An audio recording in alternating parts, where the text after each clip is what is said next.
Halo teman-teman, ketemu lagi dengan berita viral. Indonesia adalah salah satu negara, bahkan negara yang paling baik di dunia penduduknya, teman-teman.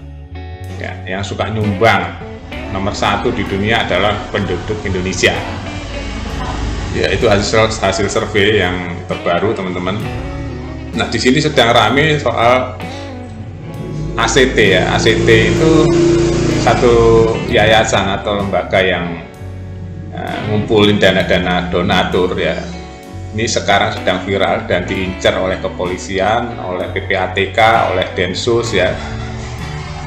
Karena di sini bahkan rakyat menghujat semuanya karena gaya hidup pengurusnya, teman-teman ya. Dibuka oleh majalah Tempo. Aduh, sedih ya teman-teman ya, melihat kelakuan manusia ya. Saya mau gambarkan segini loh ya.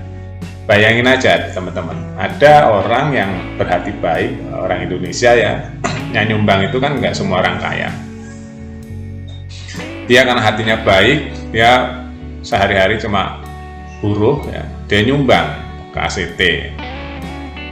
Terus dia guru honorer, dia nyumbang ke ACT untuk musibah atau bencana di mana-mana gitu ya. Tahu nggak teman, yang nyumbang hidupnya susah, yang ngelola sumbangan hidupnya mewah-mewah, kan itu bertolak belakang dengan nurani ya teman-teman ya. Nurani di sini dibuka teman-teman ya nih. Teman-teman bisa temukan di mana-mana teman-teman ya. Saya buka di media Indonesia, terus di CNN, terus ya. Bahkan di sini ada Presiden ACT diperiksa oleh Barreskrim. Banyak berita yang sedang viral teman-teman. Saya mau pakai logika dasar aja teman-teman. Gimana ya kalau ada orang yang seolah-olah dia itu baik gitu ya, mengelola dana sumbangan. Atau gini aja, saya putar balik saja ya. Kita ada orang nyumbang, kita karena membuka bahwa siapa yang akan nyumbang melalui saya umpamanya ya, atau melalui lembaga X gitu. Nah di situ yang nyumbang kan macam-macam ya. Ada orang miskin nyumbang karena hatinya baik, ingin menolong sesamanya. Ada orang yang hidupnya pas-pasan tidak nyumbang. Sementara teman-teman, kumpulan hasil sumbangan-sumbangan itu banyak teman-teman, bermiliar-miliar ya.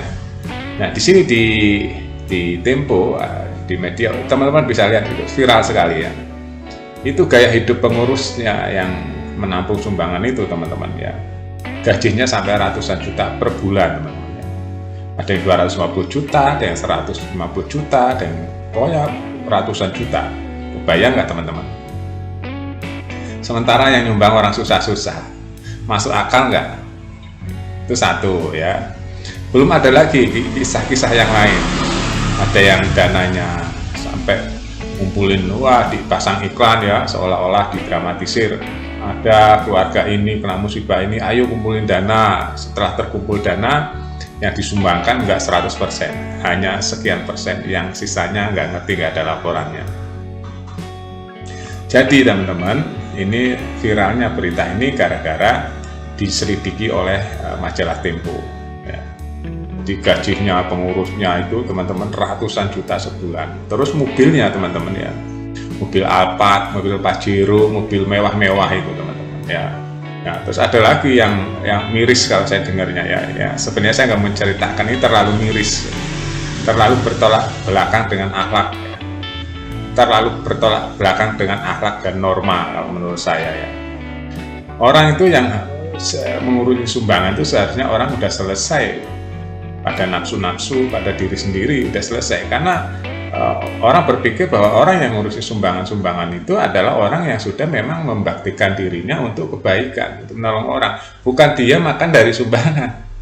Kalau menurut berita dari Tempo ini, kalau menurut saya malah kebalik, yang ngasih makan pengurus-pengurusnya malah orang-orang miskin ya, untuk mensejahterakan pengurus-pengurus ACT itu teman-teman, atau lembaga itu ya.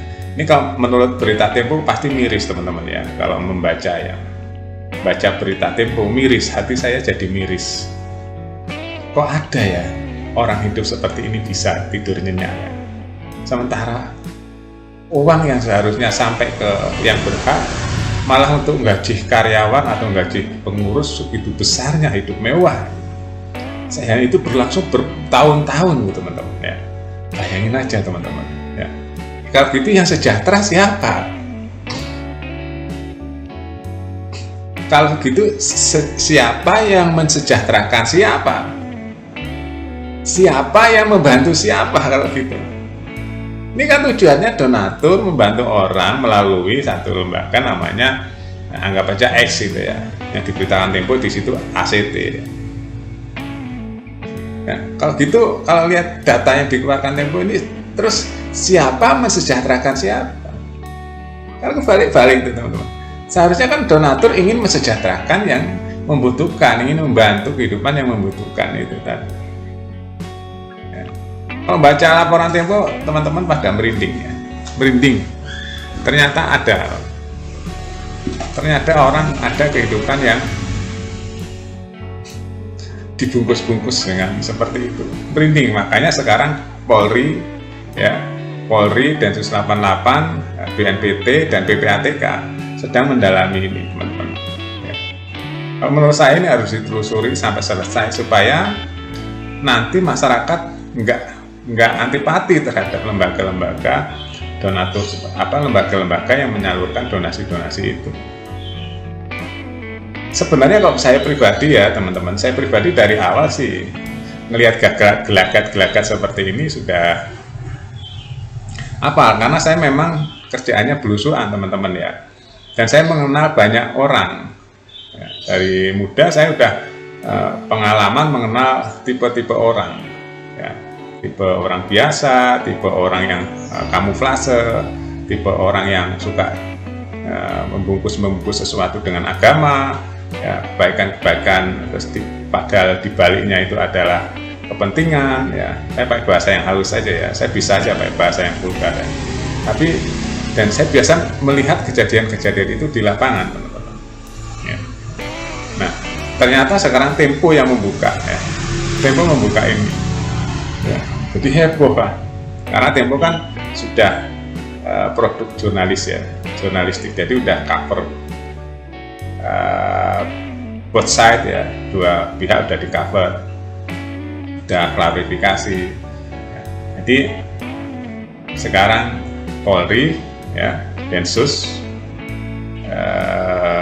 BNPT dan PPATK sudah turun tangan menyelidiki, mudah-mudahan cepat selesai ya, terang benderang, supaya masyarakat nggak antipati teman-teman ya. Nanti kalau masyarakat antipati, jadi sifat yang manusia Indonesia adalah yang terbaik di dunia dan suka menolong itu supaya tetap terpelihara.